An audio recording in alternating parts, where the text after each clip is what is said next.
রাশিয়ার পূর্ব উপকূলীয় কামচাটকা উপদ্বীপে ৮.৮ মাত্রার ভূমিকম্প আঘাত হেনেছে। এর ফলে ৪ মিটার বা ১৩ ফুট পর্যন্ত সুনামির সৃষ্টি হয়েছে। আজ বুধবার রয়টার্সের প্রতিবেদনে বলা হয়, এই ভূমিকম্প ও সুনামিতে ওই এলাকার ভবনগুলো ক্ষতিগ্রস্ত হয়েছে।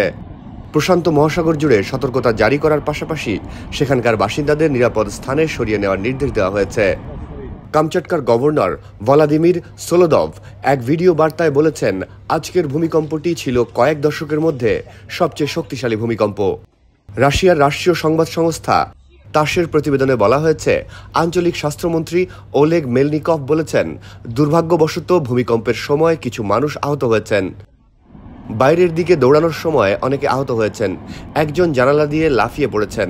নতুন বিমানবন্দর টার্মিনালের ভেতরে একজন নারীও আহত হয়েছেন। রাশিয়ান একাডেমি অফ সায়েন্সেস জানিয়েছে, ১৯৫২ সালের পর থেকে এই অঞ্চলে আঘাত হানা সবচেয়ে শক্তিশালী ভূমিকম্প এটি। রাশিয়ার জরুরি অবস্থা মন্ত্রণালয় জানিয়েছে, ভূমিকম্পের পর আফটার শক এখনও চলছে। জাপানের আবহাওয়া সংস্থা দেশটিতে সুনামি সতর্কতা জারি করেছে। দেশটির সরকার কিছু এলাকা থেকে বাসিন্দাদের সরে যাওয়ার নির্দেশ দিয়েছে। মার্কিন সুনামি সতর্কতা ব্যবস্থা থেকে আগামী কয়েক ঘন্টার মধ্যে বিপজ্জনক সুনামি ঢেউয়ের বিষয়ে সতর্কতা দেওয়া হয়েছে।